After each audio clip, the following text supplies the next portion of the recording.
Hey, kia ora, Helen Brahms here, coming to you live from Surprise in Arizona. Hope you're having a super fantastic, sparkling day.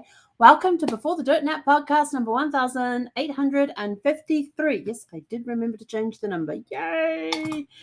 Elusive Connections. So, what's going on with the story?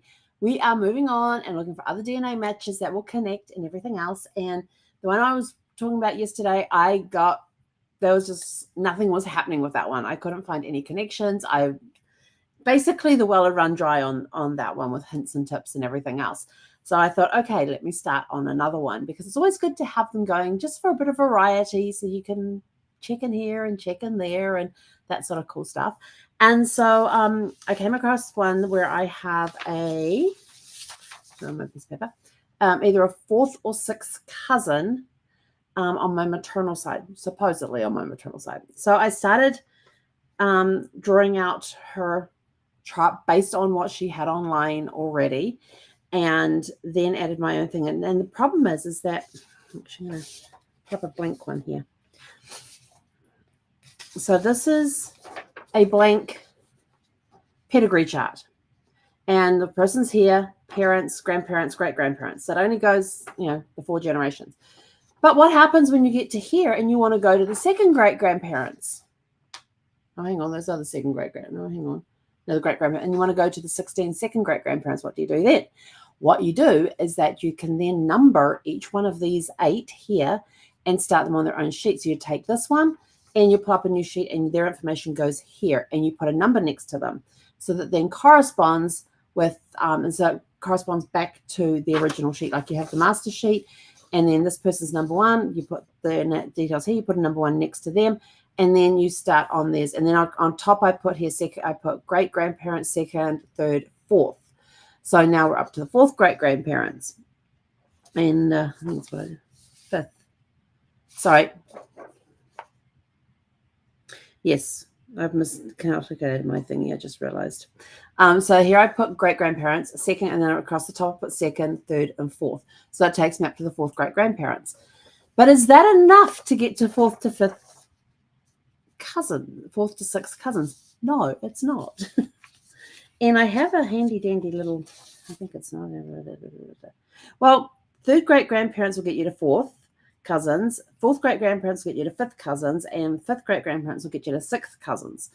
So we're still not quite within the realm of getting to where we need to be. But I started doing this, and I've got them numbered 1 through 8, and I'm starting to work, and I think I've only got to 2. But the thing is that I'm finding last names that are in my tree already, but there's no connection between them.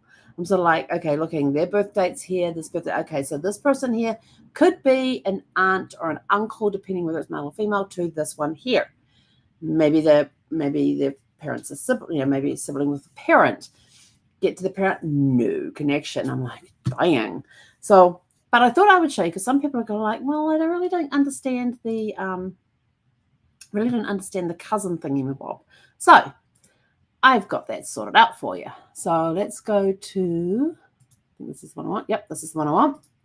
Go to this one here. Now this is the cousin calculator. You can find them all over the internet, over the web, and everything else. I'm not sure if this is going to show up pretty well. Let's see if we can make it. Oh, how does that look for you? Okay, how does that look? Does that look a bit better? Yeah, that looks even better. So, you all know first cousin, you've got a common grandparent. So it all comes down to what grandparent you have in common. And this is where the removal part comes in. So if you both got the same grandparent in common, you're first cousins. Really simple. But what if this is you across the top here with your grandparents here? So these are your grandparents, and you're trying to find out what your cousin is to them. So if a first cousin once removed on either way, if your grandparent is their great grandparent, it's first cousin once removed. So I have and the other way to look at it too is that if there's you and then there's your parents, so your parents' children are first cousins to each other. But like if I have children and my cousin has children, their great grandparents and their great grandparents are now in common, so they're second cousins. Even though it's my grandparent and their great-grandparent were first cousins once removed. So my mother's first cousin is my first cousin once removed because their grandparent is my great-grandparent. So their grandparent is my great-grandparent right there. So when we're talking fourth, fifth to sixth cousins, we're talking down here 4, 5, and 6 on these 3 here, which means I need third, fourth, or fifth great-grandparent in common with the person that I'm looking for to establish that. Now, fourth to fifth cousin could also mean that there is a removal in there as well. So it could be anything in here from fourth once removed, fourth twice removed. Any of these ones in here could be part of that. Or in one case where I turned out to say fourth to fifth cousin, it actually ended up being a third cousin once removed. I've had that one happen too. So this is a really cool chart for finding out what sort of cousin, and I will tell you this, I had never, some of you have heard this story before. I had never heard of the term cousins removed. So I never heard, times cousins removed. I was watching a Dukes of Hazzard episode. This is back in my teenage years. I was watching a Dukes of Hazzard episode, and Uncle Jesse was telling Bo and Luke about the fact that they had this, like, second cousin 5 times removed. So we're talking second cousins 5 times removed. So their sixth great-grandparent and Bo and Luke's great-grandparent would have been the common denominator for second cousin 5 times removed.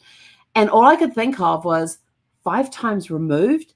What on earth did that person do to be kicked out of the family 5 times? That's what I thought removal meant. I did not know this genealogy terminology at the time. In New Zealand, we're cousins. That's it. We were just cousins. And you're either first, second, third, or fourth cousin. We were just basically going down this line. We didn't worry about the removal or anything. It wasn't until I got to the States and started doing more genealogy research that I learned what the term second cousins 5 times removed meant. It meant that we had a sixth great-grandparent and a great-grandparent were in common with each other, and that's where our commonality is. So this is when I started learning about these charts, and I've been using them ever since. And so that's how I learned about third cousins twice removed, first cousins once removed, and all of that, because up until then, my parents' cousins, to me, that's Dad's cousin. Didn't think it was my cousin. Even though it was my cousin first once removed, I didn't understand that terminology. We didn't use it. It was Dad's cousin or Mum's cousin. And that's how we would refer to them as cousins. Or it was my aunt, it was my uncle's cousin or whatever. We didn't worry about these removal things. And so that was how I learned. That was my first introduction to finding out about cousins being removed, thinking that they had been kicked out of the family. They've been kicked out of the family 5 times and they're still allowed back in. That was as a teenager who didn't know what the terminology meant, that was my impression. So people can change, people can learn. And so when I finally found out what the removed meant, I was like, now I get it. Now I understand. And had to explain that to a lot of people over the time. And sometimes I'll even draw up little charts. They had somebody saying, if this is this person and they're this person, what's their relationship? So I've drawn up like a little quick chart and emailed them like a PDF file with a little chart in them saying, here's these people here and here's these people over here. And I've put the bars across showing first cousin, second cousin, third cousin across there. And because this one from here to here, like if this is second cousin level and there's one down here. So this person to this person is second cousin once removed. And actually put the little arrow there with that written across the top so they would understand it. But yeah, so I'm learning that and so trying to find out where these people fit. But the cool part is that I'm getting a lot of last names in my tree that are already there. Some of them are showing on my paternal side, some are showing on my maternal side. And so I'm just leaving it completely open. I'm not, even though it's the Ancestry DNA says that it's on your maternal side, your fourth to sixth cousins, try to narrow it down and get it in place. It's sort of like, I'm going to ignore the maternal paternal thing for now, because who knows which side of the family it would hook up with, considering the fact that my last mystery that I got solved, even though Ancestry said it was paternal, it was actually on my maternal side. So I'm taking that bit with a grain of salt. And fourth to sixth cousins gives me like a range to go into. So as long as I get from the third great-grandparent through to the fifth great-grandparent, I think it was, Hang on, I'm still these at times. Yeah, from the third great grandparent, the fifth great grandparent, we've got something going on there, and we can find a connection somewhere along the way. Then we're good. And I can tell you this: I have found lots of last names on my little micro trees, and so because on Ancestry, if I open up one of my ancestors' things that's actually hooked to my tree, it will tell me what the relationship is. At the top, it tells me that, oh, this is the husband of your third cousin twice removed. This is your second great granduncle, and things like that. So it tells me what as the home person. So if you are the home person on your ancestry tree, then whenever you open somebody who's connected to your tree, it will tell you what the relationship is. Now, it used to be that Ancestry had, and I don't know why they took this out, but a few years ago, they used, up until a few years ago, they had this tool where you could actually go, like a relationship. What's the relationship between this person and this person? And it would tell you what the relationship is. They don't have that tool anymore. And I'm so like, I would really like that tool every now and again. Because there's a lot of times I'm like working on a tree and it's a micro tree and I'm trying to figure out the relationship within that micro tree of a couple of people. And it would be nice to be able to say, hey, what is the relationship between this person and this person? And it will tell me. But no, on Ancestry right now, it's how is it connected to the home person on the tree. And the home person is the person you start the tree with. So if you start the tree with your name on there and then you spread out to your parents, grandparents, great-grandparents, and so forth, you are always the home person. And the relationship that you see through the tree will always be related back to that home person. So being going through the tree and clicking on, let's go see if there's a possibility there could be a connection here. Now, Ancestry has this thing where it gives you potential. Oh, we think that this person may fit into your tree. This person could be these two people here could be the parents of this person here. We think that there is a link here based on other information we've got from other people's trees. What does that remind you of? When you're looking at the hints, it gives you other trees, and it will take one other tree. And I'm sort of like, no, I want you to use say on these particular trees, they all say this instead of just showing one tree, because you get into all sorts of trouble with that. As I've learned the hard way that you can put people in there and then it turns out it's not them. And what was it I found?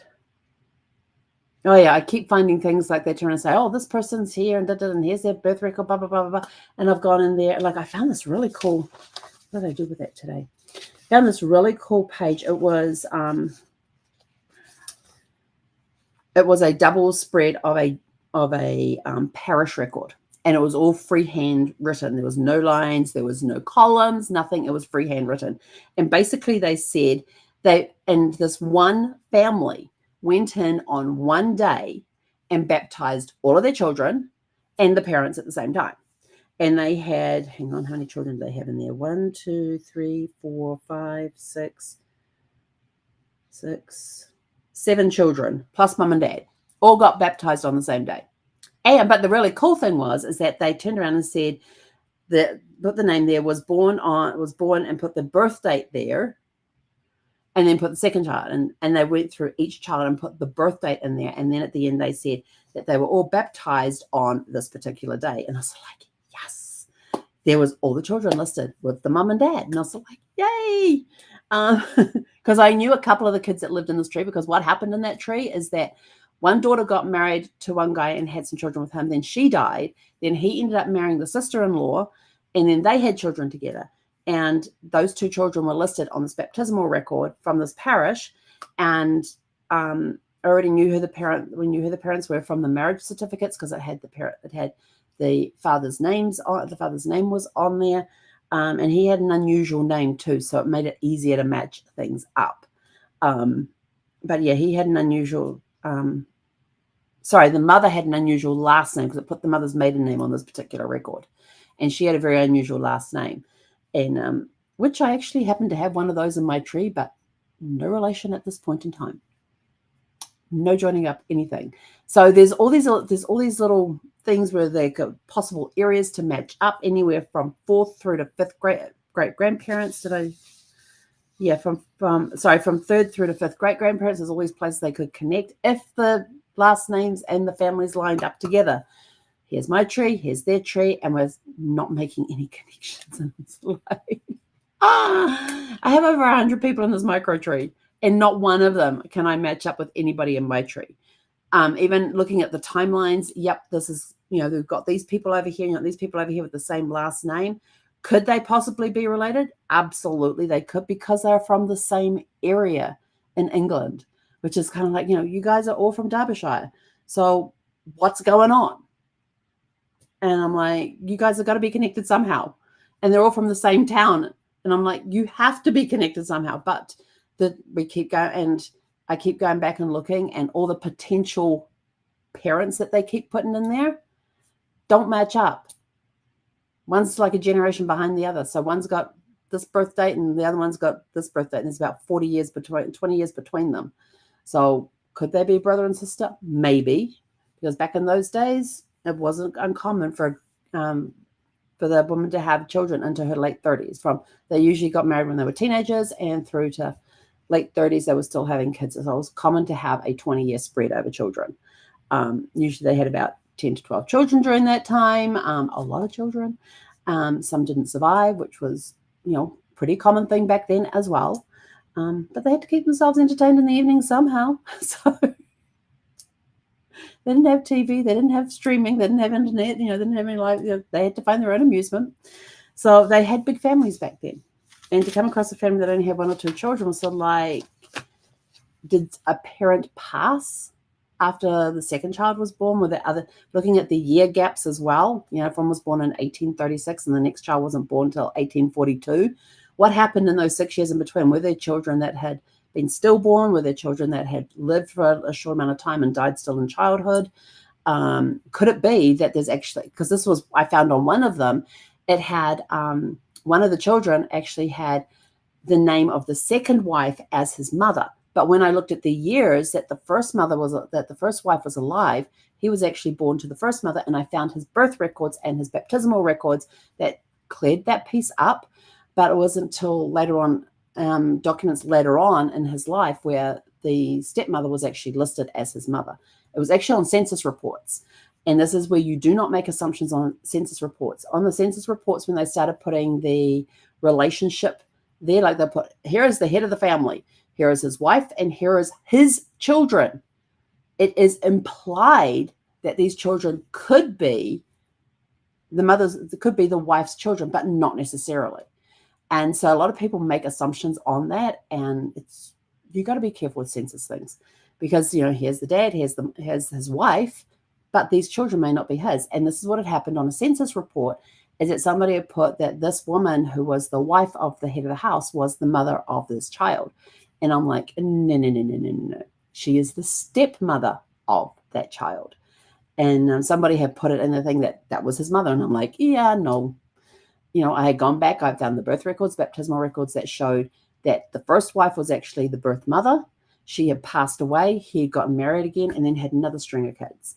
And that's why there was this 6-year gap between one child being born and the next one being born. There was a 6-year gap because his wife had passed away during that time, and then he had gone and gotten remarried again. And so that's why there was this gap. So when you find gaps, look to see, why is there a gap? Also, when you're looking at census reports, look to see, does he appear, if he's on this 10-year report, okay, is he on the next 10-year report? Is the wife still the same? He could be on a 10-year report with a widow, and then 10 years later, he's actually got a wife again. So you got to look at these things, and don't assume that because it's got head and wife that all the children listed are hers, because it'll have relationship to the head of the house, and it'll have son, daughter, blah, blah, blah, blah, blah. But do not make the assumption that just because there's a wife listed that they are actually her children. So unless you've got the birth records and the baptismal records to back it up, don't always put the wife down as the mother of those children, because it may not be correct. It could be that she's the stepmother. You never know. And I found that one out, and I found that one today. And so that helped the fact that I'd already found the baptismal records and all that. And when I put the kids in the order of their birth, put their birth information in, I could clearly see that, yeah, this kid, there's no way he could have been that particular wife's kid, because she wasn't even in the picture at that point. Well, she was as an aunt. And so, yeah.